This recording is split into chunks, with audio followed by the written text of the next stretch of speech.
It is my privilege again to present Father Coughlin in one of his most important addresses. I consider it important because an affirmative answer to the question he is about to suggest definitely will keep America out of war. A negative answer, or even your silence, will contribute to engage America with millions of troops and billions of dollars actively in the European war now being waged.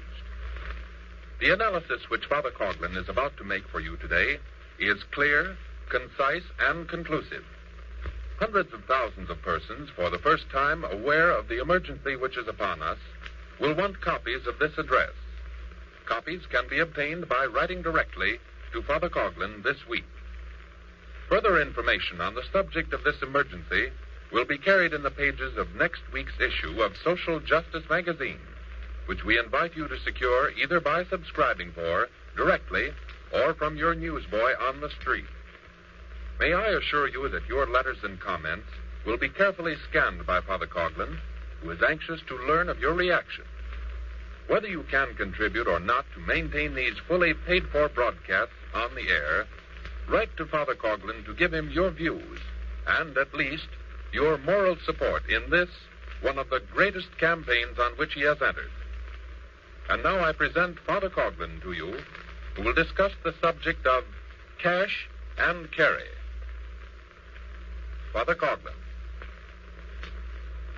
Ladies and gentlemen and friends, last spring, when attempts were made to modify the existing neutrality bill, the United States Congress very dramatically refused to do so.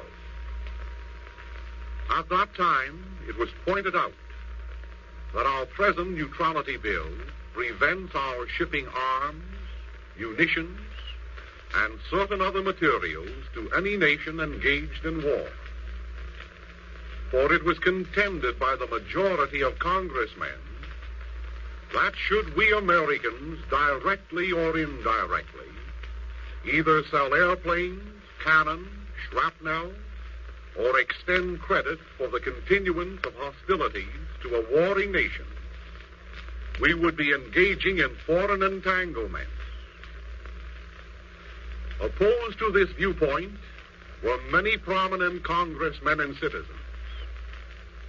Opposed to it was the President of the United States and his government.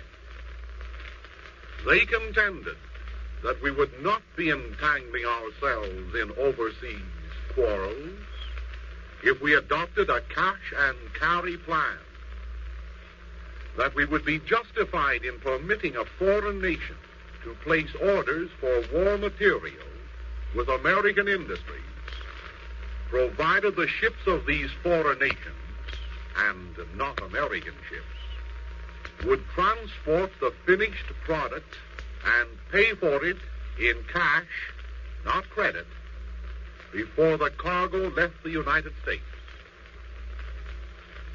After these two viewpoints were thoroughly discussed, the neutrality bill now existing and now forbidding even the cash and carry proposition was upheld.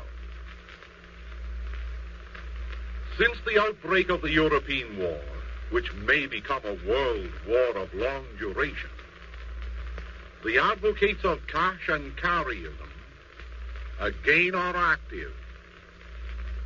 Although Mr. Roosevelt clearly and definitely stated that the present non-cash and non-carry legislation will be observed without any qualification, yet he constantly refers to it as the so-called neutrality bill. He is being pressured by Mr. Saul Bloom and others to convene Congress in a special session for the purpose of modifying this bill. It is evident that the proponents of cash and carryism have more supporters now than they had last spring. A private poll of congressmen indicates that as late as last week, at least 15% of those who were satisfied with the original neutrality bill are now dissatisfied with it. and are prepared to support any modification which will permit the citizens of the United States to trade in war materials with foreign nations on a cash and carry basis. Moreover, it seems that many citizens, influenced by propaganda, entertain the opinion that a neutrality bill with a cash and carry provision will be advantageous to the United States. They contend that it will solve the unemployment problem, raise prices for the farmer, and restore prosperity. As a result of these popular contentions, I am inclined to think that a special session of Congress will be called. And I am inclined to judge that the present Neutrality Act will be modified. The arguments relative to employment, prices, and profits for all, these will prevail, provided the European war is not terminated within the next few weeks. And this is not a probability. Today, when confronted with the likelihood of a special session of Congress and the adoption of a neutrality bill, which will place us in the category, at least, of indirect participants in the war, permit me to advance my personal views which concern this subject. As the advantages and disadvantages of the cash and carry plan will be discussed, some congressmen will emphasize the fact that such a program will benefit England, France, Poland, and the Allies to the disadvantage of Germany. It will be said that Germany's merchant marine has been driven from the seven seas. It will be pointed out that Germany's navy is incompetent to risk encounter with the combined navies of England and France. And it will be concluded that in view of these circumstances, a neutrality bill which includes a cash and carry clause definitely will not be a neutrality bill, but will be a bill to aid the Allies. Other congressmen admitting these facts nevertheless will support the new proposal. They will say, and with considerable justification on their side, that German Nazism must be defeated, not only because it has oppressed racial minorities, but because it militates against Christianity. And still other congressmen will observe that they are not interested as neutrals in discussing moral questions relating to the righteous cause of the Allies or the iniquitous cause of the Germans. They are interested only in an economic approach to the problem of unemployment in America, and therefore will maintain that a cash and carry policy, irrespective of its fairness or morality, is profitable for our country. All these and more arguments will exert a powerful influence as the debate progresses. Although I foresee the acceptance of the cash and carry proposal, nevertheless, I am not prepared to recommend it.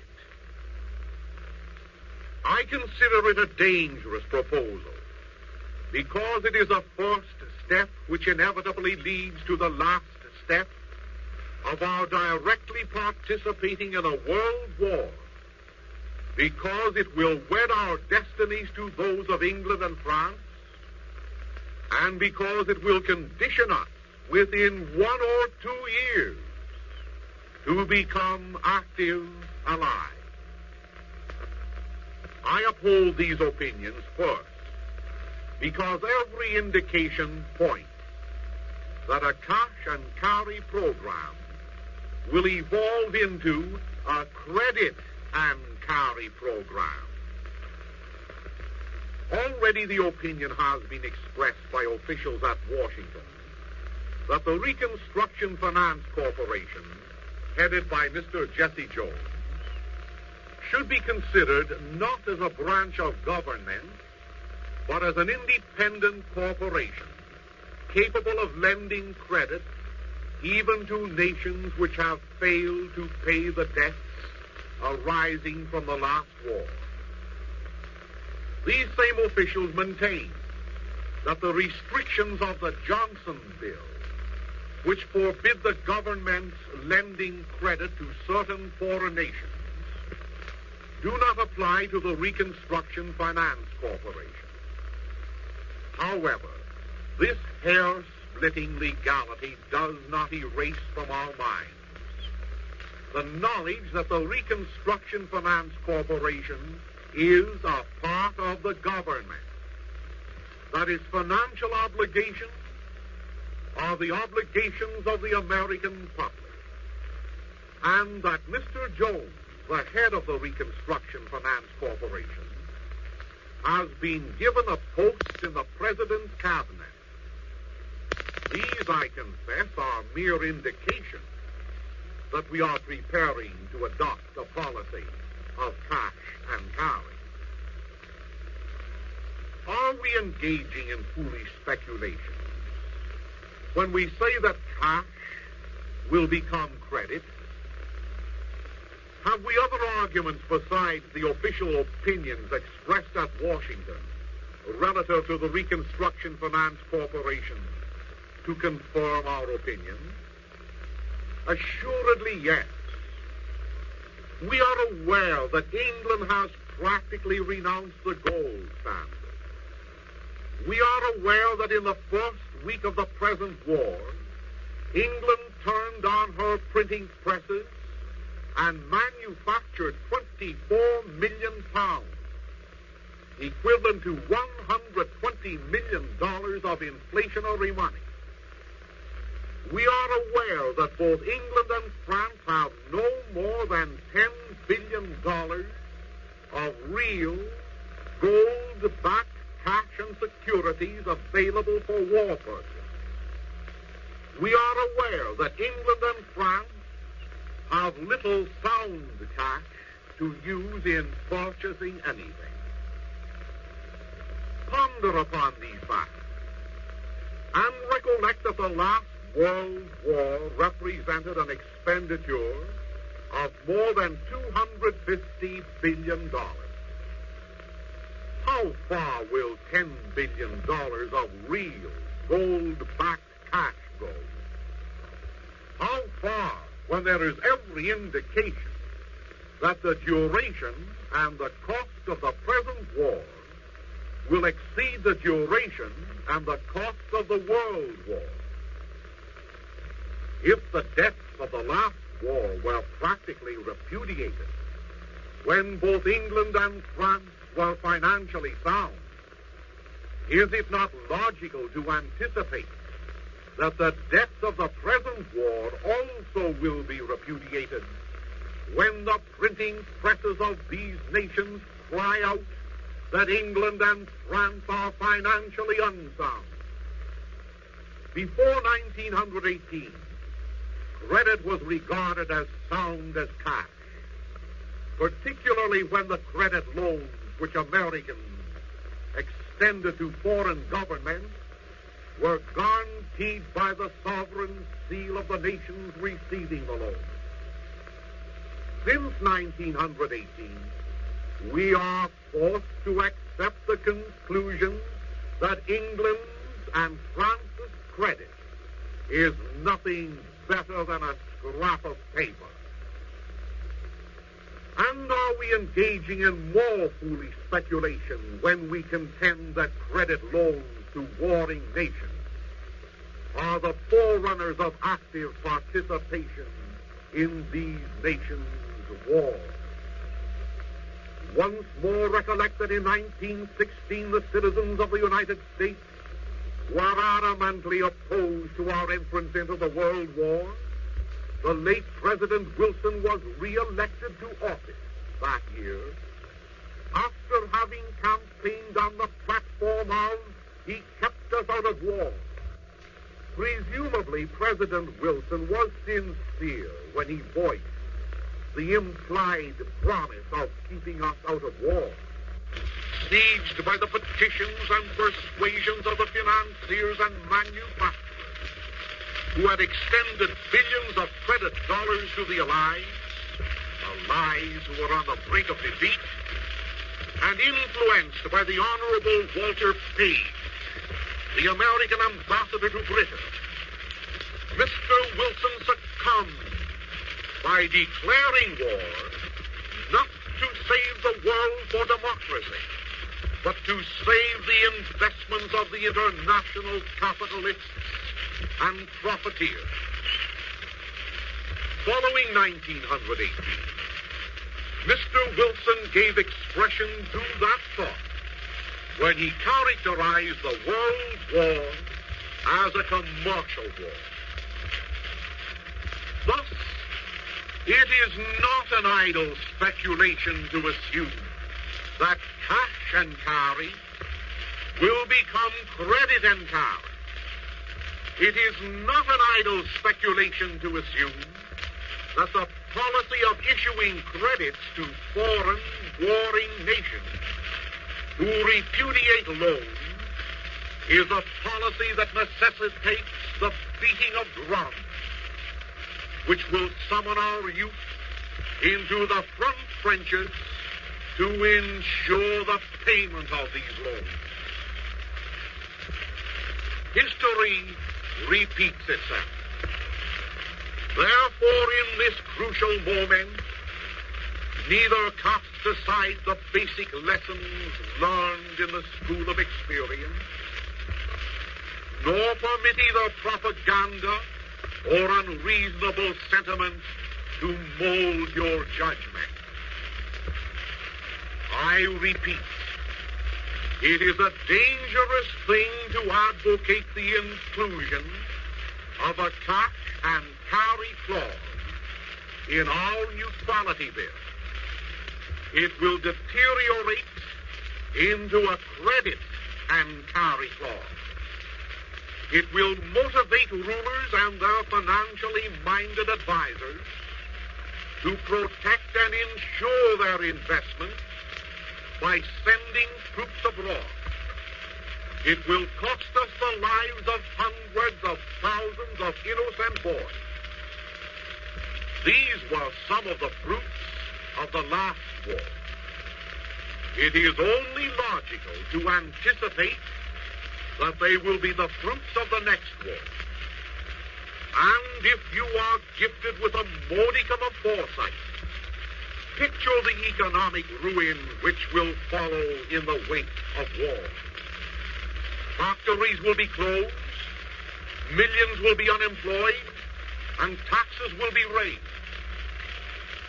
America, possessing all the commercial gold in the world, will have little use for that gold. England and France, though they be victors in the war, will be bankrupt.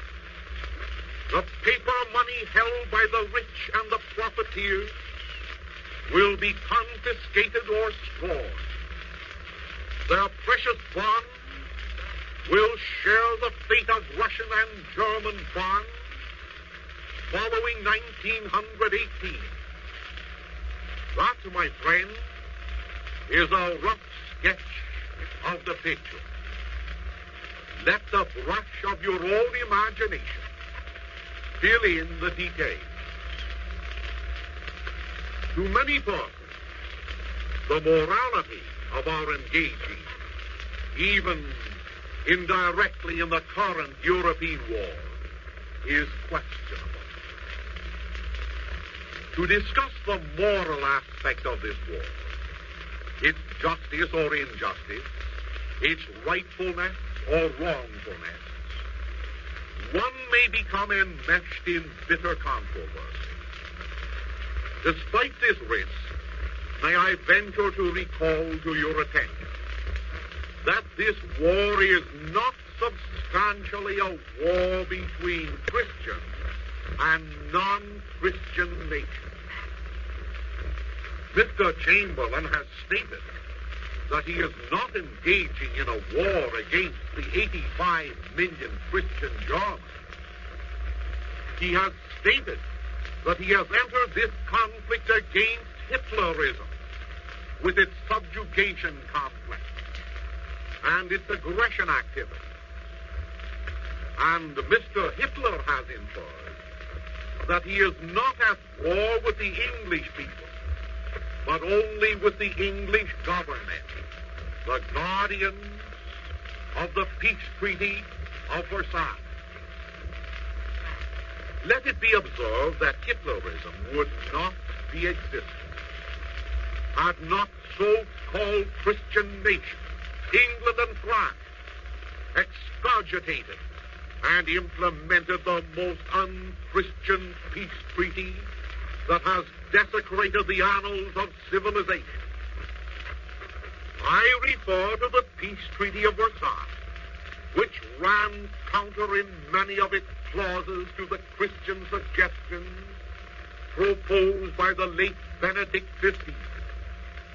It imposed a fine of $53 billion payable in gold on the German people, when there was only $11 billion of commercial gold in all the world and when their property had been confiscated. It humiliated a proud nation by subjecting it to a foreign military supervision. And the late Premier of France, Monsieur Clemenceau, whose spirit dominated the Peace Treaty of Versailles, vehemently excluding the use of God's name during the discussion of the treaty, cynically remarked that his grand, unchristian opus was good for 11 more wars. The Peace Treaty of Versailles, in all its provisions, was never intended to square with Christian morality. And the Peace Treaty of Versailles, more than any other cause, was responsible for Hitlerism and for the tragedy which hangs over us today. More than that, was not the League of Nations originated to protect the injustices of the Versailles document? Were not England and France not only the main signatories of the treaty, but also the main supporters of the League? When the bitterness of the World War had been dissipated, at least in part, the two great so-called Christian nations of Great Britain and France manifested no repentance, no regrets, but set about to perpetuate the injustices resulting from Versailles. England and France may be Christian nations, but the deeds of their governments at Versailles most certainly were unchristian deeds. It is difficult, therefore, to conclude that the present upheaval is a contest between Christian and unchristian agents. And it is incorrect to assert that all the morality is on the side of the Allies. For these two imperial forces, England and France, are greatly responsible for generating Hitlerism through the instrumentality of the Peace Treaty of Versailles. Since 1918, what have the governments of these nations contributed to rectify the injustices to which their predecessors in office were parties? The mad pattern of diplomacy which they followed in the past 25 years or more is not as mad as one first suspects.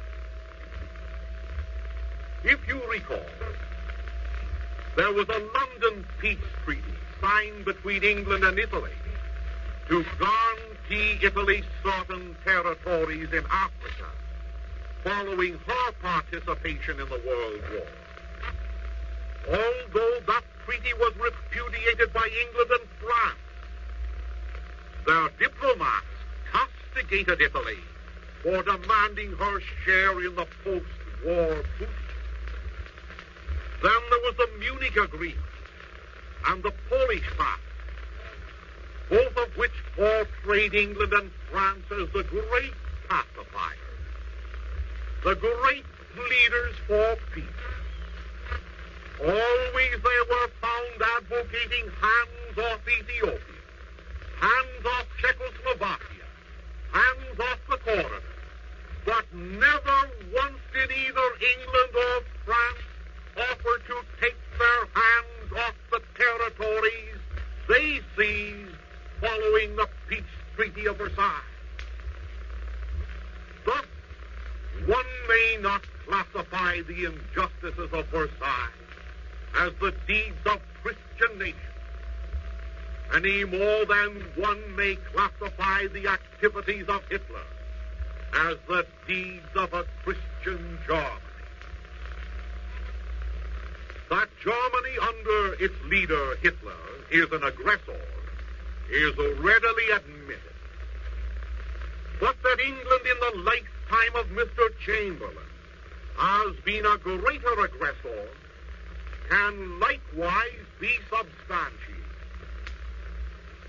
Between the years 1880 and 1890, the British seized Nigeria. They captured Somaliland. They ravaged British East Africa. They subjugated Rhodesia and the Ottoland. Before the turn of the century, British soldiery, through force of arms, raised the Union Jack over Uganda. Against the Boers, England sent an army of 350,000 men to capture a country notable for its vast wealth in gold and diamonds, a country inhabited and pioneered by the sturdy Dutchmen from Amsterdam. Approximately at this same time, General Kitchener, who later became a field marshal in the World War, was busy killing Sudanese natives with his machine gun. Oh, yes, Hitler is an aggressor, and no one questions that statement. But I am old enough to remember in my own lifetime the story of the greater aggressions of Great Britain. And a similar charge can be levied against France. Following the defeat of France in 1871, this republic sought to regain her prestige and self-respect by so-called colonial expansion. Thus, in 1887, the French seized Annan and Tonkin from China and Laos from Siam. Not satisfied with capturing territories in Asia, the French pressed their imperial forces into Africa. Tunis, Madagascar, Djibouti, Dahomey, these were quickly conquered. Then came the secret negotiations by which Paris subjugated Morocco. And finally there fell before the French legions the Arab dominions in Asia and the German colonies in Africa. Ladies and gentlemen, historical facts neither should be minimized nor disregarded when our sympathies are apt to be warped in discussions which pertain to our neutrality. The Europeans now engaged in warfare display a Europe which is totally foreign to the American mind. A Europe which is totally immersed in the bloodbath of injustice. And alas, poor Poland, Christian nation that she is, will be regarded in years to come as the innocent victims of all these three arch-aggressors of modern times. No one dares applaud Herr Hitler for the land-grabbing that has brought him to the gates of Warsaw. But on the other hand, recognize that Great Britain, with an area of 88,000 square miles and a population of 44 million persons, rules an empire of more than 18 million square miles and a population of nearly 500 million. And recognize that France, a country of 212,000 square miles, rules an empire 20 times as large with a population more than twice her own, most of it acquired by unjust aggression since 1871. Let England and France join their vast, far-flung territories, and surely this 1/3 of the world which they control is sufficient to conquer Germany without calling upon the United States to enter that conflict. Christian countries they may be in theory. Democratic nations they may be in the minds of the uninitiated.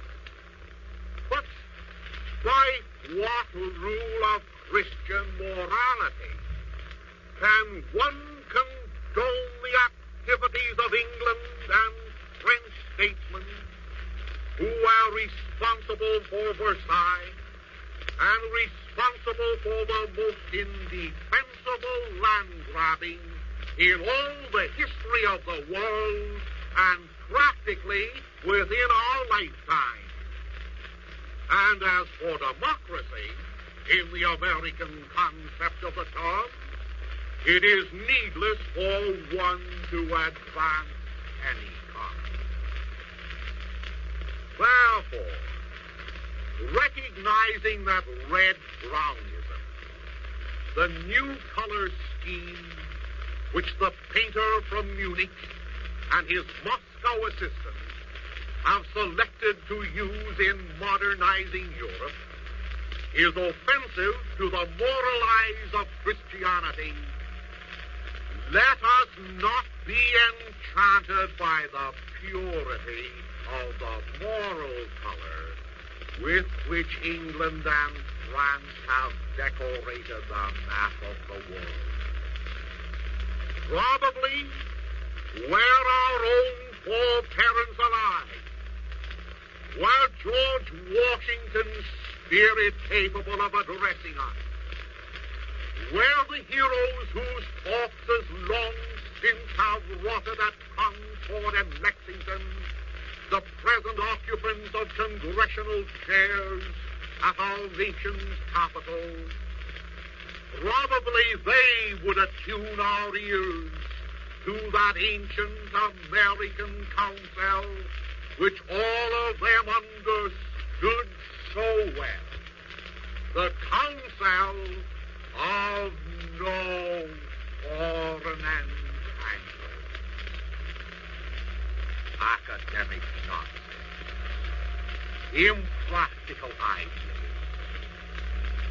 Are these the reports which the citation of such facts invites from the man in the street, from the unemployed factory worker, from the farmer, and the Wall Street profiteer? Ladies and gentlemen, there are from $8 to $10 billion of French and English money in our nation today available for the purchase of war supplies. In time, all that foreign money plus the profits which accrue to it will whip our idle wheels into action. This will settle the problem of unemployment, the cash and carry advocates say. This will restore prosperity to the poor and profit for the Wall Streeters, the munition manufacturers, the industrialists. Is their cry. Such is the materialistic viewpoint expressed by the cash and carry advocates who are hungry for profits, hungry for prosperity. But Paul, must our God-given right to work and a profit be predicated upon destruction? Must the edifice of prosperity be built upon the foundation of torn bodies and maggot-filled skulls? Must the food one eats, the clothing one wears, the shelter one enjoys, be the fruits of participating in an injustice, a double injustice, if you will? Are we Americans and Christians resigned to accept the ungodly economics of prosperity through war? I can readily see why some politicians who were unsuccessful in devising a prosperity of peace will acclaim the opportunity which the cash and carry plan presents. And I can partially understand why some laborers or farmers will advocate the passage of a neutrality bill which includes this indirect participation in a world war. What am I important for an American if I ask this question? Supposing all those who favor cash and carry, including Congress, were compelled to register their names, would they be willing to form the 1st Battalion, to embark first for France, to go over the top first when America directly participates in the World War, which will follow inevitably as a result of their policy of profits through blood? Answer that question. I recognize that it is an idle question.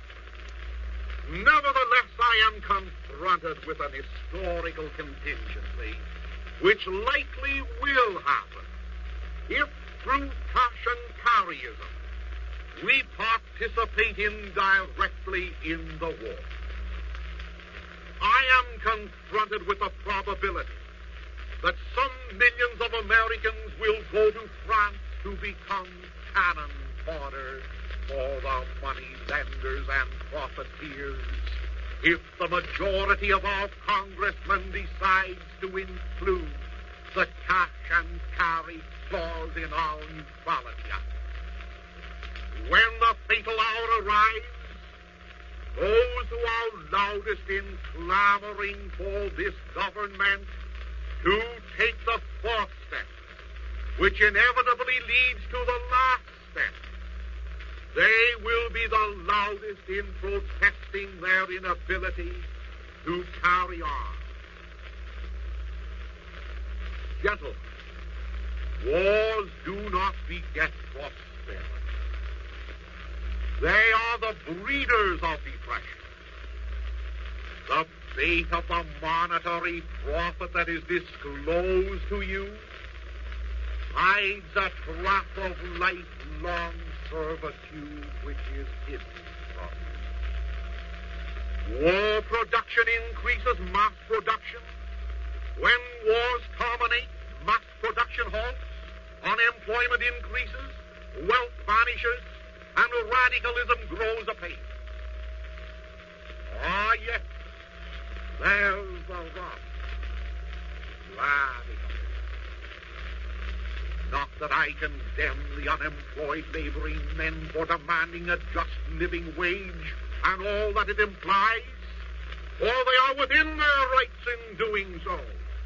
Nevertheless, following the last war, when patriotic learned leaders either failed labor or were unheeded by labor, millions of workmen were prone to follow either unpatriotic or unlearned leaders.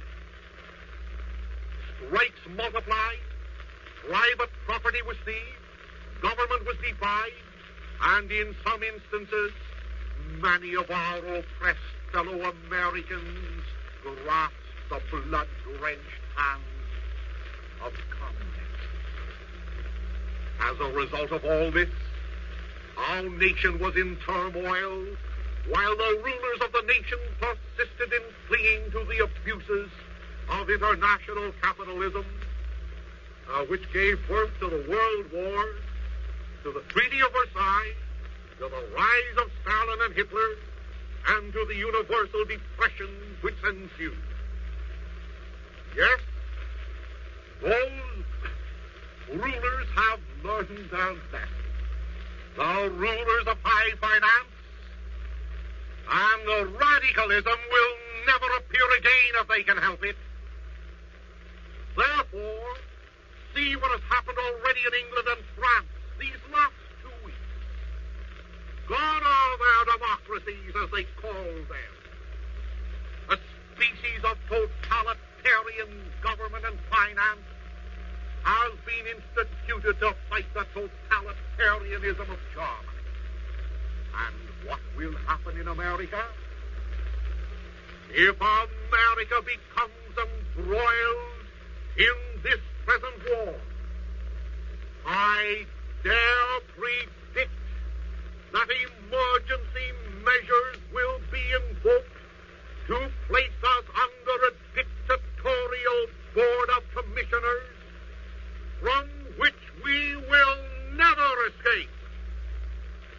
This board will take ample care that the radicalism, which was an outgrowth of the last World War and its consequent depression, will never return.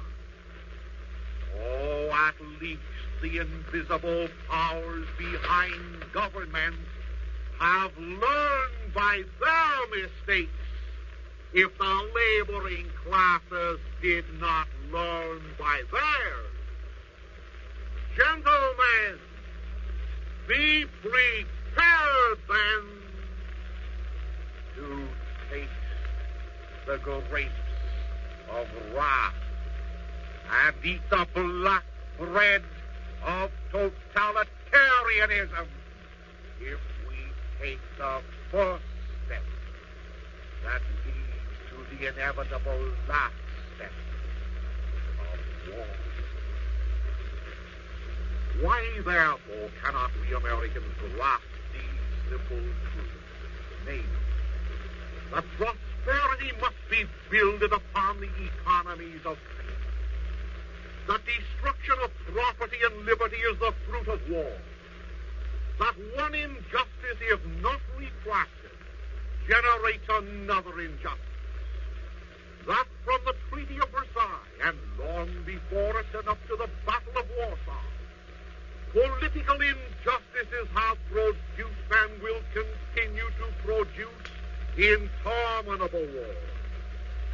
And that the only war and the best war for us to fight is the war for the preservation of our republicanism, of our Christianity, a war against the hostile forces which breed want in the midst of plenty and crime in the midst of want. Ask yourselves who wins this war, and answer yourselves truthfully that no one wins it. Least of all do the laborers and property holders win it. They and their sons mold cannons, man machine guns, bear their breath to shrapnel, pay taxes, lose their jobs to home. Yes, they, tomorrow, will sing patriotic songs of joy because they are privileged to serve the international plunder fund. if you must feel resentful regarding the unjust aggressions of Hitler, of England and France, feel doubly indignant insofar as you've been exploited at home by an unsound, governmentally protected economic system which is remarkable more for its vices than for its virtues. A few days ago, I was approached by an excited parishioner who said, "Father Coughlin, we'd better get into this thing now. We can't stay out of it. Hitler has to be down sooner or later." I went on to explain to this excited gentleman that it was wrong for us to adopt a fatalistic attitude. I warned him that we could keep out of this war by keeping away from the first step that leads to war. I observed for his consideration that no force or combination of forces can stop Hitler until we stop the causes which produce Hitler. I said to him, Fred, what will you gain out of this? What will the world gain out of it? He replied, I'll get my job back at Ford, and we'll have the satisfaction of machine gunning that rat Hitler against the wall.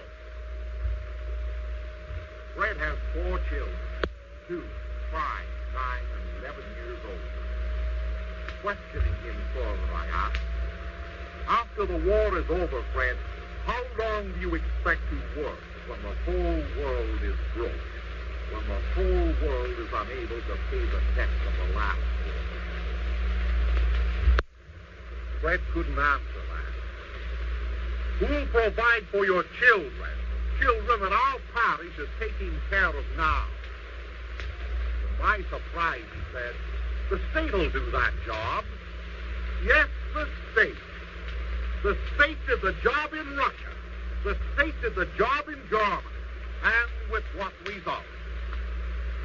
Do we want the same results in America?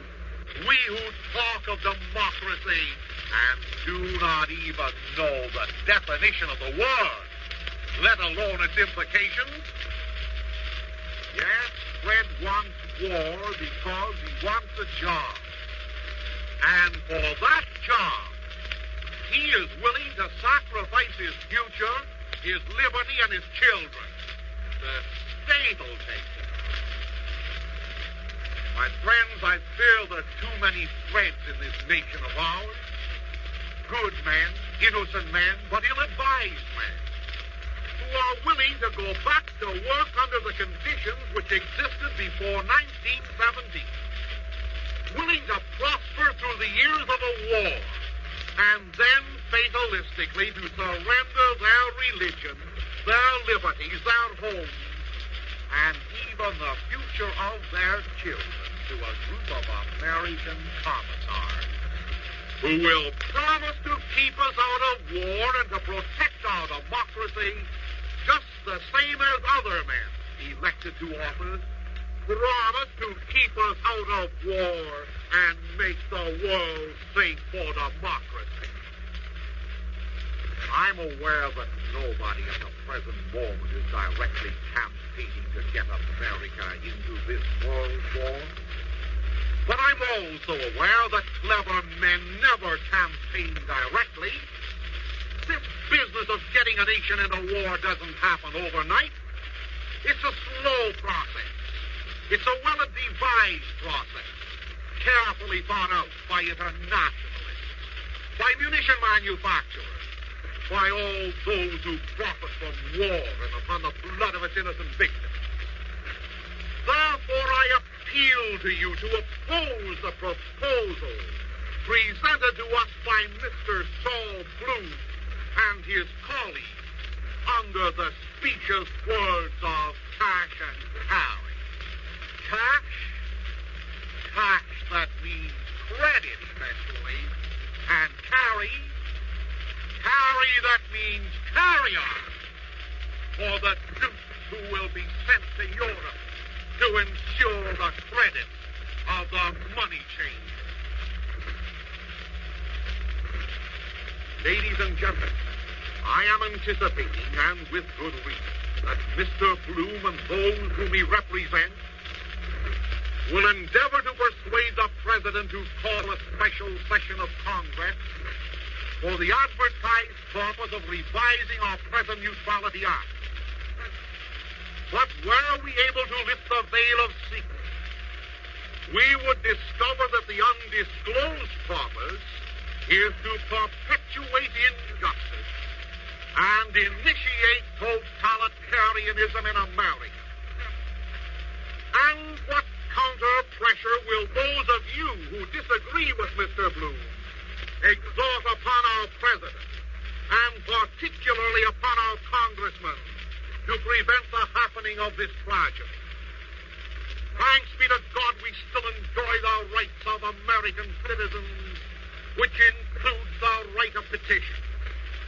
Therefore, if and when a special session of Congress will be called to consider remodeling our present Neutrality Act, let us prepare to exercise our right of petition through the agency of millions of telegrams and letters and personal appearances at our congressman's office.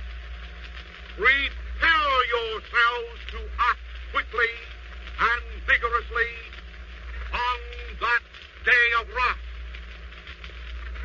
In this emergency, our America must guard herself not only for war, we must guard ourselves to keep out of war. We must guard ourselves to preserve our liberty. And this means that we must keep from taking that first inevitable step of cash and carry. By your opposition to a cash and carry program, let Europe heed the voice of the vicar of the Prince of Peace, who has pleaded for a peace with justice in vain.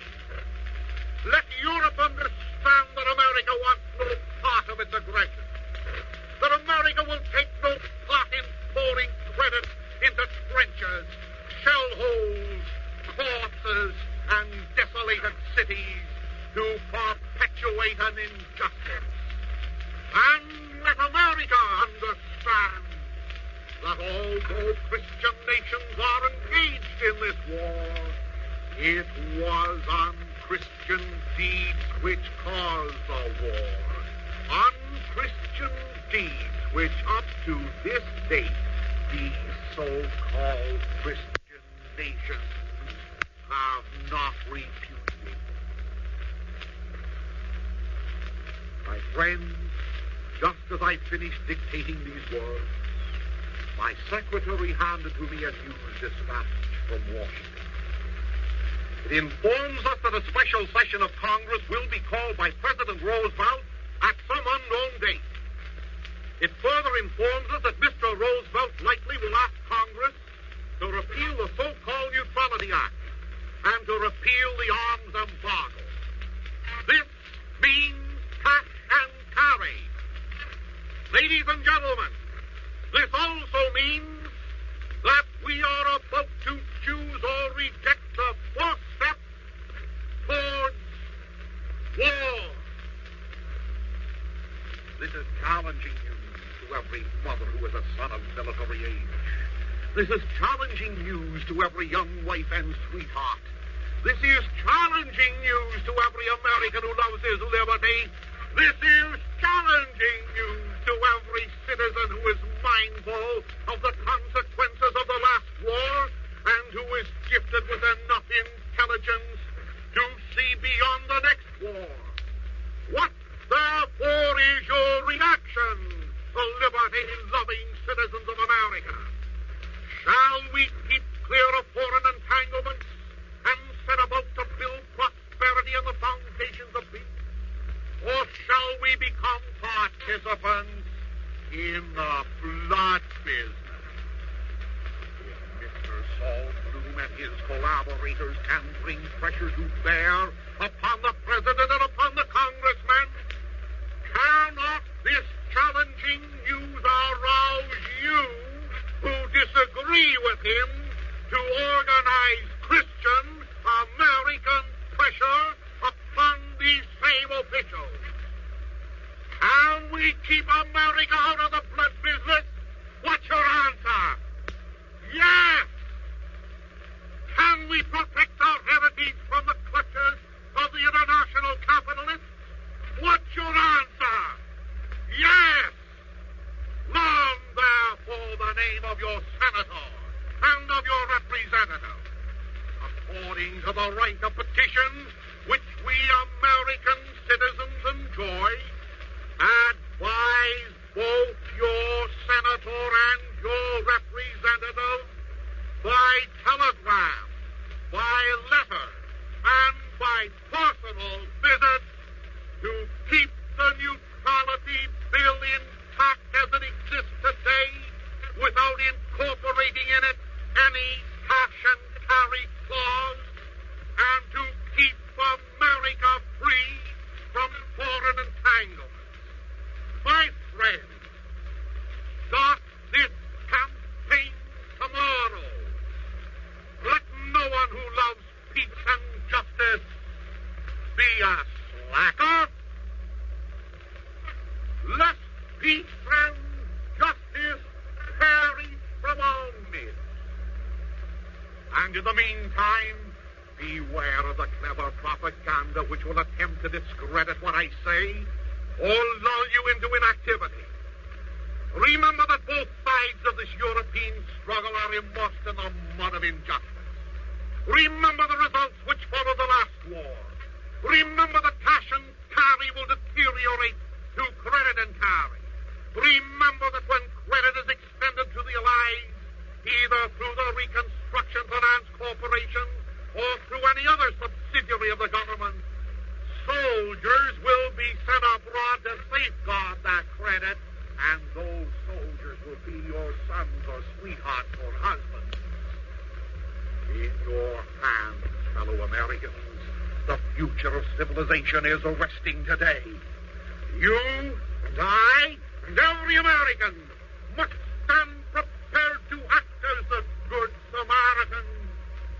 When the last shell will have been fired, and the last corpse will have been buried, to act as the Good Samaritan to the unfortunates who are left suffering in the ditch of injustice, without liberty, without hope, without the wherewithal to build themselves a shelter against the storms of radicalism which always follow war. Therefore, fellow Americans, keep America out of war, directly or indirectly. And by so doing, keep fit to help Europe in her hour of need. Keep your hearts brave to fight for the American type of neutrality. No cash, no carry, no foreign entanglements, and no blood business for the profiteers. Therefore, begin today, this evening, to campaign among your friends and neighbors for strict neutrality.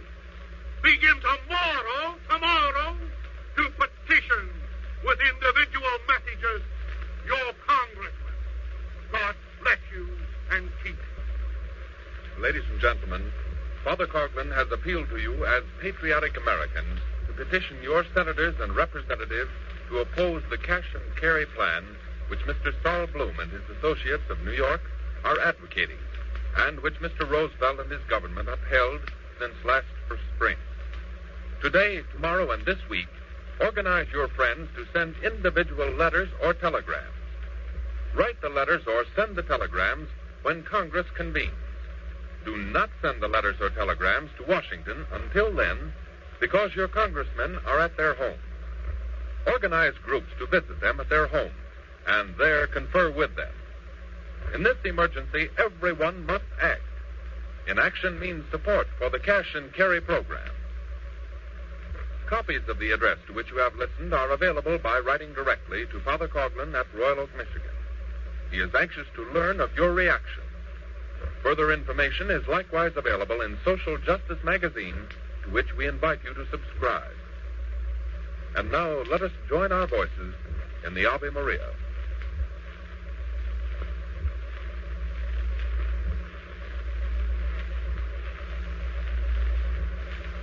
Ladies and gentlemen, instead of the Ave Maria, we find that our time is running short. And so until next week at this same time, we bid you God bless you.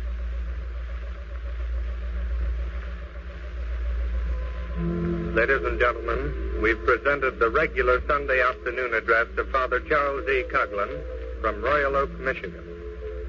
Statements made and views expressed on this program are made on the sole responsibility of the sponsor and do not reflect the views of this station, its management, or personnel. Father Coughlin's address has come to you as a presentation on your dial at 1250 kilocycles.